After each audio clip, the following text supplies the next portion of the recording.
अब next example, suppose हमने ethane ले लिया, CH3 दो सेंट्रल एटम ले लिए। अब इसको कैसे ड्रॉ करते हैं? इसको ऐसे ड्रॉ करते हैं दो बार। देखो अब क्या करना, सीधी लाइन खींचेंगे और दो कट लगा देंगे इसमें ऐसे। बात समझ रहे? यहां पे चारों तरफ सारे जगह हाइड्रोजन प्लेस कर दो आप, समथिंग लाइक दिस, ऐसे कर दिया। यहां पे दो कट है, इसका मतलब क्या है, दो कार्बन है। उसके बाद इसका कैसे ड्रॉ करते हैं इसको? इसका मीनिंग ये है कि जो सेंटर में होते हैं ये बॉन्ड, इसको प्लेन में लेते हैं बेसिकली ऐसे, ठीक है। और वर्टिकल कौन सा, ये वाले वर्टिकल लाइंस है। ये कहां तो जाएंगे ग्रुप्स या एटम्स कहां जाएंगे, ये दोनों बिलो द प्लेन। ये दोनों, ये भी हॉरिजॉन्टल है, ये भी हॉरिजॉन्टल लाइन। इन पे जो भी एटम लाई कर रहे हैं वो कहां जाएंगे, या ग्रुप लाई कर रहे हैं वो कहां जाएंगे, अबव द प्लेन। लगा दो भाई, बहुत सुंदर बात हो गई। ऐसे कर देंगे, है ना, बहुत अच्छी बात, समझ आ रहा होगा आपको, ठीक है। इसको इस टाइप से कर देंगे। इसका मतलब मीनिंग ये होता है, बात समझ आए। अब जितने भी होंगे इसको ऐसे ड्रॉ कर देंगे, ठीक है ना। इसका मीनिंग ये होता है कि भाई इसका ऐसे पढ़ेंगे, ठीक है। इस लाइन को, जो भी इस सेंटर एटम के बीच की लाइंस होंगी, जो भी एटम्स इसके बीच होंगे, उनकी लाइन सीधी रखेंगे आप, ठीक है। जब एक से ज्यादा सेंट्रल एटम होते हैं, एटम्स के बीच में आप लाइन वेज बनाते हो, सॉरी फिशर बनाते हो, तो ऑलवेज जो एक्लिप्स फॉर्म होती है इसकी, इस फॉर्म में होते हैं। इसमें तो क्लिप्स स्टेगर्ड का कोई मतलब नहीं, ऑलवेज इस एक्लिप्स फॉर्म होते हैं। ये कौन सी फॉर्म होते हैं, ऑलवेज एक्लिप्स होता है, ठीक है।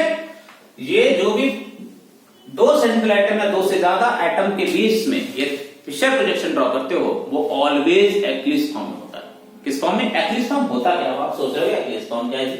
देखो ये ऐसे ड्राइंग, हमने क्या बोला, वर्टिकल लाइन के बॉन्ड कहां है, बिलो द प्लेन, है ना, और हॉरिजॉन्टल लाइन के कहां है, अबव द प्लेन। ये ऐसे, इसको ऐसे देखना है, देखो इस टाइप से ऐसे देखना। आपकी नजर यहां होनी चाहिए, व्यूअर की जो आंख है वो यहां होनी चाहिए।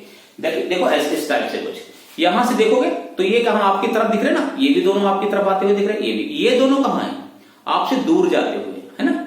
अब आपको ऊपर नीचे नहीं, आप ये मत सोचना कि ये टॉप पे जा रहा है बॉटम है, ऐसा कुछ नहीं, दोनों बैक हैं, दोनों ऐसे हैं। देखो इस टाइप से, इस टाइप से रखेंगे, बोर्ड दिख रहा है, इस टाइप से आपको प्लेस करना है। तो बैक नीचे है दोनों, ना कि एक टॉप एक बॉटम है। ये अबव द प्लेन है, ये भी देखो, ये इस टाइप से अरेंजमेंट है, दिख रहा होगा आपको मॉडल से। इसमें देखो इस टाइप का अरेंजमेंट है, ठीक है। इसको हम जाके इस टाइप से लगा, इस टाइप की ड्राइंग को ही ये कहते हैं, या ये कहते हैं, बात समझे। अब देखो एक्लिप्स क्या है, एक्लिप्स देखने के न्यूमॉन देखते हैं हम, अलाउंग द बॉन्ड देखते हैं कार्बन कार्बन, ऐसे देखो। यदि आप इसको ऐसे देखेंगे तो एक्लिप्स मतलब होता है ग्रहण कर लेना, किसी चीज को छिपा लेना पीछे। इसकी तरफ आप देखोगे एक आंख बंद करके, तो ये बॉन्ड के पीछे ये हाइड्रोजन, इस हाइड्रोजन के पीछे हाइड्रोजन लाई करा, इसके पीछे बढ़ रहा है, इसके पीछे, मतलब आप यहां देखोगे तीन ही हाइड्रोजन दिखेंगे, ये तीन वाले छिप जाएंगे उसके पीछे। ऐसी कंडीशन को जिसमें ऐसी डायहेड्रल एंगल क्या हो, जीरो। अब इसके बीच एंगल क्या है, कोई एंगल नहीं है इनके बीच, इन हाइड्रोजन, इस हाइड्रोजन, इसके हाइड्रोजन के बीच में एंगल क्या है, कुछ नहीं। इस एंगल को डायहेड्रल एंगल करते हैं, बाद में हम इसको डिस्कस करेंगे क्या होता है। तो इसका एंगल क्या है, जीरो। ऐसी कंडीशन को हम कहते हैं एक्लिप्स, जब फ्रंट वाले एटम से बैक वाले एटम छिप जाए, ना दिखाई दे, तो ऐसी कंडीशन को क्या कहते हैं हम, एक्लिप्स फॉर्म बोलते हैं। तो यही इसी से भी बन सकता है फिशर। फिशर हमेशा एक्लिप्स फॉर्म से बनाते हैं जब एक से ज्यादा एटम, सेंट्रल एटम होते हैं, ठीक है। क्यों ऐसी बात क्यों है भाई, क्योंकि फिशर ने बोला है कि भाई vertical line below the plane रखना, हॉरिजॉन्टल रखना। यदि माना हम इसको घुमा दें, स्टैगर्ड कर दें, देखो तो ये क्या होगा, ऐसे देखो, इसको देखो तो आपकी तरफ आ रहा है, ये वर्टिकल लाइन का ही तो है, वो आपकी तरफ आ रहा है, ये वर्टिकल हमारी तरफ, दैट इज बैक साइड में जा रहा है ना। ये उल्टा हो गया, इसको रोटेट कर दोगे आप, ये तो गलत मैसेज देगा। ये तो बिलो जा रहा है, आप जा रहा है, अब ये दोनों कहां जा रहे हैं, ये दोनों देखो, ये बिलो हो गए, इन्वर्टेड होगा, तो ये कंडीशन गलत है। तो इसीलिए हम क्या कहते हैं, फिशर में जो भी आप ड्राइंग करते हो ऑलवेज क्या होते हैं, ये दोनों लाइन बिलो द प्लेन होते हैं दोनों, और ये चारों क्या होते हैं, अबव द प्लेन होते हैं, और ये इसके जस्ट बिहाइंड होता है, ना कि टॉप बॉटम होते हैं। बात समझ आई, ठीक है। ये हो गया फिशर प्रोजेक्शन। अब आगे देखते हैं। अब कहते हैं फिशर प्रोजेक्शन में रोटेट कैसे करते हैं, नहीं कर सकते रोटेशन फिशर प्रोजेक्शन में, या हम क्या बोलते हैं, फिशर प्रोजेक्शन में इंटरचेंज कर सकते हैं लिगेंड्स का, कर सकते हैं नहीं कर सकते, वो भी देख लेते हैं वन बाय वन। देखो तो है डालते हैं रोटेशन इन फिशर प्रोजेक्शन। कि फिशर प्रोजेक्शन को इस मॉडल को रोटेट कर सकते हैं, क्या कर सकते हैं तो कैसे, नहीं कर सकते तो कैसे नहीं।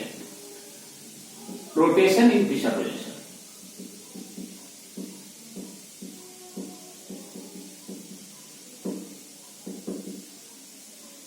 देखो अब एक एग्जांपल ले लेता हूं मैं।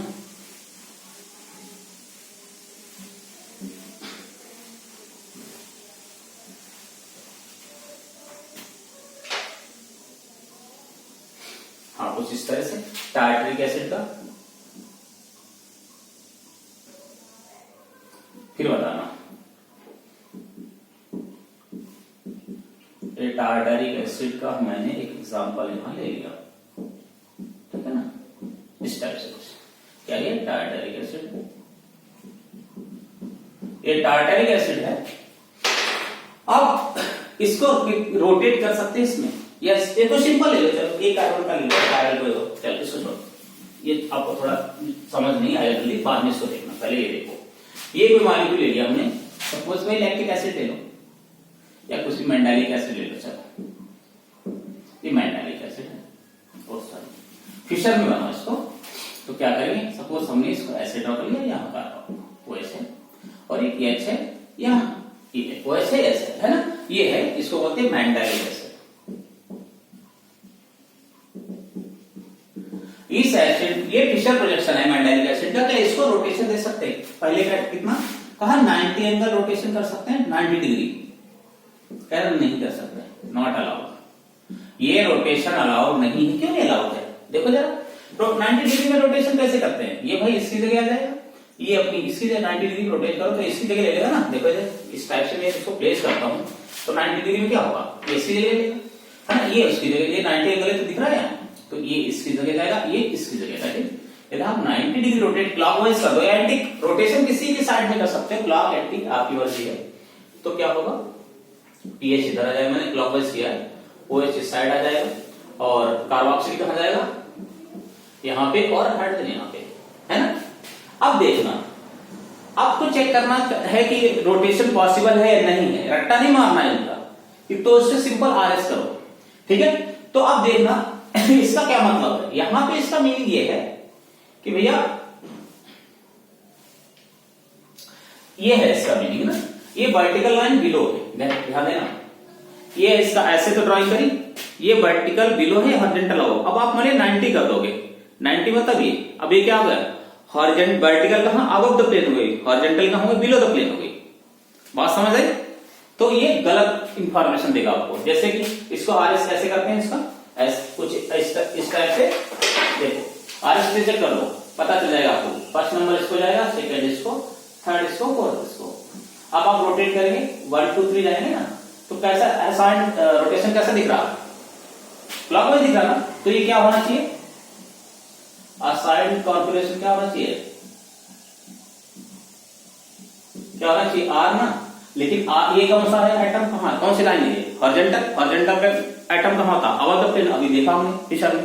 तो जो है उसका इन्वर्टेड कर देंगे, हम फर्स्ट लेक्चर में बता चुके हैं। तो इसका करेक्ट क्या है, उल्टा है, that is yes, that is यहां पे जो कॉन्फिगरेशन है, इस कार्य सेंटर पे कॉन्फिगरेशन क्या है, यस टाइप का है, ठीक है। अब देखो इसमें भी ऐसे ही है, क्या देखते हैं, सेम नंबरिंग 1 2 3 और 4। अब हम रोटेट करते हैं 1 से 3 की तरफ, ऐसे तो घूमे हम, देखो ये कैसा क्लॉकवाइज रोटेशन। तो असाइन कॉन्फिगरेशन क्या है इसका,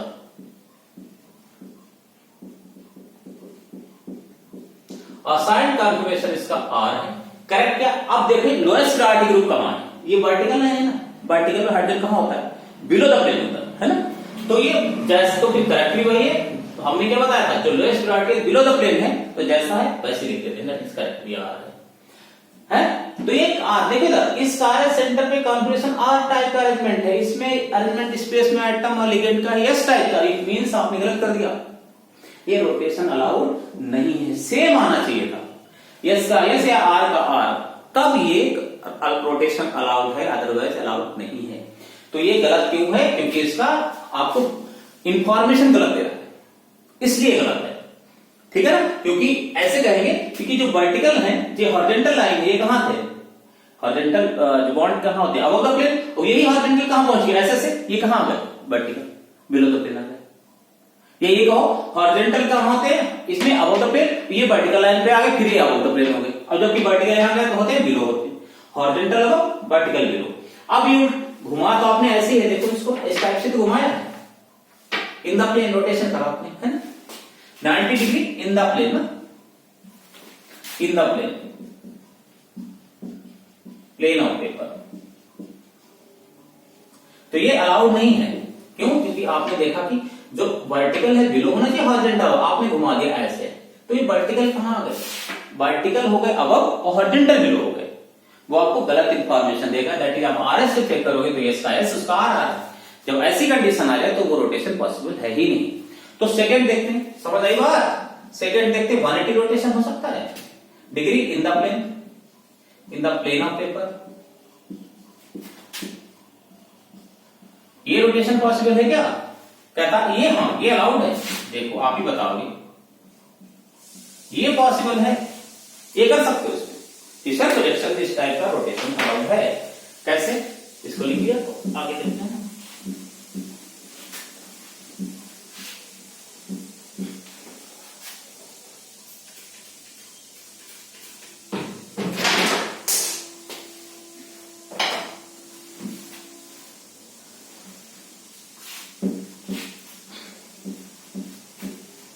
इस टाइप का रोटेशन पॉसिबल है तो क्यों है? देखो सेम एग्जांपल ले लेंगे। देखो पीएच सीओएच लाइन जैसे पड़ जाता है पीछे, ऐसा कुछ, और जैसा भी हमने लिया था इस टाइप से, देखते ना, ये भी मेंडेलिक एसिड है, ये लैक्टिक कोई भी ले लो कायरल का, ठीक है, जिसमें एक कायरल सेंटर है, वो सिंपलेस्ट होता है, उससे आपको समझ इजीली आएगा। अब मैं कह रहा हूं in the plane of paper 180 degree rotation का फिशर रोटेशन पॉसिबल है? कहते देखते हैं। फिशर मतलब इन द प्लेन मतलब ऐसे रखे इस टाइप से, ऐसा है तो ऐसे ही घुमा देना, ऐसे ध्यान देना, ये इस टाइप से तो ऐसे घुमा देना, ये ऐसे देखो, ऐसे ऐसे घुमाना है इसको इन द प्लेन, ठीक है, इस टाइप का रोटेशन। मतलब अब ये कैसे करेंगे? देखो ऐसा कुछ, ये वाला कहां जाएगा? इन द, अब एंटी क्लॉक वो तो आपकी मर्जी, कैसे भी करो, उसमें कोई रूल नहीं है। यहां जाएगा तो ये कहां जाएगा? इसके पास जाएगा। ये वाला भाई साहब यहां जाएंगे, ये वाले कहां चले जाएंगे? इसके पास चले जाएंगे, है ना, कुछ ऐसे तो होगा। तो क्या होगा? देखो इधर OH PH, वर्टिकल लाइन कहां है? वर्टिकल ही है। वर्टिकल लाइन कहां है? वर्टिकल। हॉरिजॉन्टल लाइन कहां है? बस ग्रुप इधर से उधर हुए हैं, हॉरिजॉन्टल लाइन हॉरिजॉन्टल ही है अभी भी, वर्टिकल लाइन वर्टिकल है। तो ऐसे अरेंजमेंट हमेशा अलाउड होते हैं। अब इसको करके भी देखो, इसका चेक करो आरएस नॉन प्रेशर से, तो क्या आपको मिलेगा? 1 इसको देंगे, 2 इसको देंगे, और 3 इसको, और 4 इसको, क्या होंगे? 1 2 3 चलेंगे ना, इस टाइप से घूम रहा है। तो ये क्या है? क्लॉकवाइज, लेकिन ये क्या हॉरिजॉन्टल लाइन पे लोएस्ट प्रायोरिटी ग्रुप है, लोएस्ट प्रायोरिटी क्या है? हॉरिजॉन्टल लाइन पे, तो जो आ रहा है उसका उल्टा लिख देंगे, दैट इज ये क्लॉकवाइज घूम रहा है, तो करेक्ट क्या इसका होगा? यस का एंटी क्लॉकवाइज आता है, होगा ना। इधर चेक करो, 1 2 3 और 4 रोटेशन, तो 1 2 3 कहां से रोटेट हो रहा है? क्लॉकवाइज। तो क्लॉकवाइज मतलब क्या? आर होना चाहिए, सही असाइंड आर होना चाहिए। लेकिन हॉरिजॉन्टल लाइन पे कौन है? Lowest priority. हॉरिजॉन्टल लाइन कहां थी? Above the plane. तो अबव द प्लेन मैंने क्या पढ़ाया फर्स्ट लेक्चर में कि जो उसका जो आता है उसका इन्वर्टेड फॉर्म लिख देते हैं, दैट इज आर है, तो इसका सही क्या है? यस ही सही। देखो यहां भी यस है, यहां भी सही, दैट इज इसका रोटेशन ये इस टाइप का, that is 180 degree rotation in the plane दे सकते हैं फिशर प्रोजेक्शन में। बात समझ आई? और कुछ रॉकेट साइंस नहीं है, बहुत सिंपल चीज है, ठीक है। हमें क्या ध्यान रखना? आपको आरएस नहीं आता तो सिंपल देखो, वर्टिकल लाइन वर्टिकल रहे, हॉरिजॉन्टल वर्टिकल लाइन वर्टिकल रहे, हॉरिजॉन्टल हॉरिजॉन्टल रहे, ऐसा रोटेशन ऑलवेज अलाउड होता है। नेक्स्ट देखते हैं।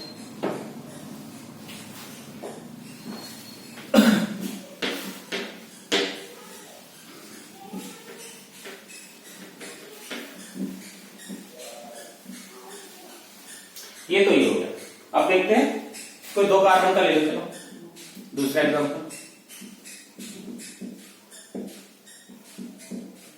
टाइप का कोई ले लेते हैं, ये कोई कार्बोहाइड्रेट ले लेते हैं, इसका नाम क्या है, डी इरेथ्रोज, इसका नाम क्या है, डी इरेथ्रोज।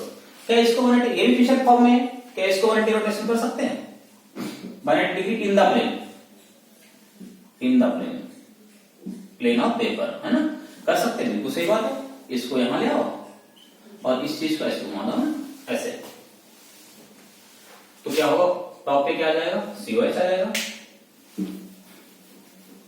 सॉरी CH2OH आ जाएगा, और बॉटम में क्या आएगा, CHO आ जाएगा, और ये कहां जाएगा, इस साइड में आएगा ना, CHO के वाला अपना जस्ट उल्टा हो जाएगा अपनी जगह पोजीशन। देखो ये 180 में क्या होगा, ये 180 होता है ना इसका, ये इधर आ जाएगा और ये वाला कहां जाएगा, इधर चला जाएगा, दैट इज दोनों उस साइड आ जाएंगे, और क्या देखो इस साइड तो इस साइड आ जाएगा, ये है। अब इनके कॉन्फ़िगरेशन क्या होता है, कार्बोहाइड्रेट पे कॉन्फ़िगरेशन करते हो तो कुछ करने की जरूरत नहीं होती, जो राइट हैंड साइड में दाहिने हाथ की तरफ OH है तो R कॉन्फ़िगरेशन ऑलवेज है, इसको कार्बोहाइड्रेट है तो ये R कॉन्फ़िगरेशन है, ये भी R कॉन्फ़िगरेशन है, चेक करने की जरूरत नहीं होती, आपको प्रायोरिटी आसान करने की जरूरत नहीं, ऐसे कर सकते हो। इसमें क्या होगा, अब ये लेकिन ध्यान रखना ये वाला टॉप पे होना, तभी ये है, ये कार्बोनिल ग्रुप है, ये टॉप पे होना चाहिए, और CH2H बॉटम हो। इसमें क्या है, बॉटम आ गया, ये कहो तो RS कर लो, ये भी RE आएगा, करके देखना RE आएंगे दोनों के, तो जैसा यहाँ है वैसे यहाँ है, या ये कहो वर्टिकल लाइन आ गई, और जितनी हॉरिजॉन्टल से हॉरिजॉन्टल आ गई, इट मींस ये भी रोटेशन अलाउड है। बात समझ रही?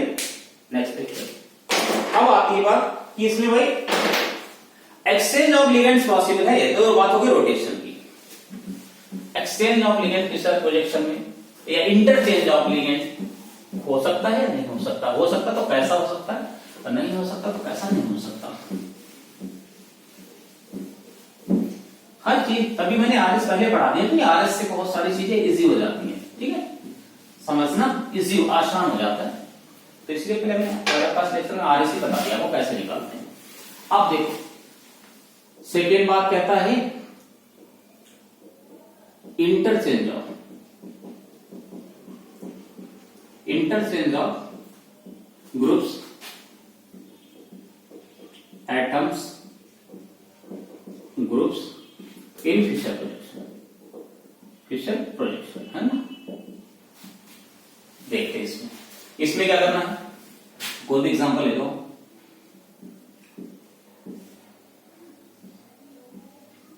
और हमने ये ले लिया, इसको क्या कहते हैं, लैक्टिक एसिड, है ना, लैक्टिक एसिड का एग्जांपल ले लिया हमने। अब इसको देखते हैं एक्सचेंज ऑफ लिगेंड। अब सपोज हम किसी के साथ किसी का एक्सचेंज करते हैं, हम इसके बीच में एक्सचेंज कर रहे हैं दोनों के आपस में, देखो करके क्या पॉसिबल है, तो क्या आएगा, OH इधर आ जाएगा, अब Me अपनी प्लेस पे रहेगा, और कार्बोक्सिलिक ग्रुप इस साइड आ जाएगा, और H अपनी जगह रहेगा। क्या ये पॉसिबल है एक्सचेंज ऑफ लिगेंड्स है, तो देखो RS बताएगा आपको, चेक करके देखो RS से क्या होगा, नंबर 1, नंबर 2, नंबर 3 और नंबर 4 क्या जा रहा है, 1 2 3 देखें, ये 2 तो है ना, हाँ ये 2 होता है, ये 1 2 3 रोटेशन देंगे भाई, तो क्या दिख रहा है, एंटी क्लॉकवाइज रोटेशन है, लेकिन लोएस्ट प्रायोरिटी हैंडलिंग कहां है, above the plane horizontal line पे, तो उसका उल्टा आ जाएगा, दैट इज एंटी का क्या आ जाएगा, R आ जाएगा ना, R कॉन्फ़िगरेशन है। इसमें देखना है 1 2 3 और 4, ये क्या हो रहा है, 1 2 3, ये क्लॉक आ रहा है, और हॉरिजॉन्टल लाइन पे लोएस्ट प्रायोरिटी, दैट ये इसका सही एस है, तो क्या हो गया, गलत है, इसको आप इंटरचेंज नहीं कर सकते, मतलब सिंगल इंटरचेंज नहीं अलाउड है, डबल इंटरचेंज कर सकते हो लिगेंड्स के बीच में, एक इसके साथ कर दो तो इसके साथ कर दो, या किसी के साथ किसी कर दो, 2 बार इंटरचेंज कर दोगे तो वो अलाउड है। देखो ये फर्स्ट इंटरचेंज अलाउड नहीं होता इसमें। दूसरी कंडीशन देखते हैं, 2 लिगेंड के बीच में इंटरचेंज अलाउड है, क्योंकि डबल इंटरचेंज जिसको बोलते हैं, कल बताया था, उससे आयोडिन कॉन्फ़िगरेशन रिगेन हो जाता है, दोबारा सेम आ जाता है। देखो इसको कैसे करेंगे, सपोज हम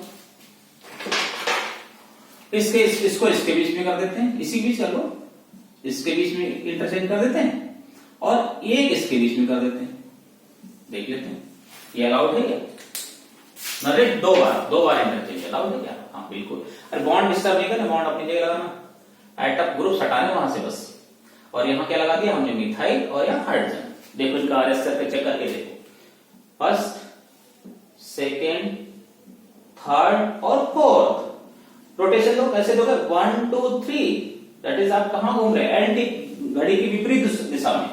अब एक विपरीत रोटेशन हो रहा है एंटी क्लॉकवाइज और हॉरिजॉन्टल लाइन पे कौन है? That is above the plane का लोएस्ट प्रायोरिटी। इट मींस इसका सही कॉन्फ़िगरेशन क्या है? Anticlockwise, that is assign dash होगा। करेक्ट क्या होगा इसका? आर। क्या है कॉन्फ़िगरेशन इसका सही? आर है। तो इसका देखो 1 2 3 ये कैसे निकालते हैं? सर फर्स्ट लेक्चर देखो, उसमें हमने बताया आपको कैसे इसको असाइन करने का कॉन्फ़िगरेशन को कार्य सेंटर पे। तो ये कैसे होगा? 1 2 3, ठीक है ना? 1 2 3 है।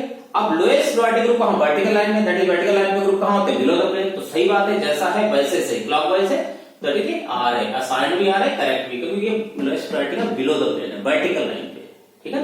तो ये सही है, ठीक है भाई। तो डबल इंटरचेंज पॉसिबल है, सिंगल इंटरचेंज पॉसिबल नहीं है। वो किसी के साथ किसी कर दो, पॉसिबल है, अलाउड है, ठीक है। ये तो हो गया रोटेशन और interchange of elements in Fischer projection. Next देखते हैं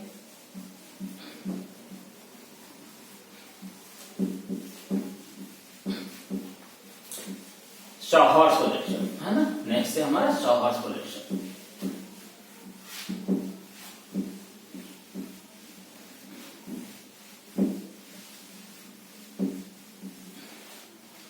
अब थर्ड है शॉहर्स प्रोजेक्शन।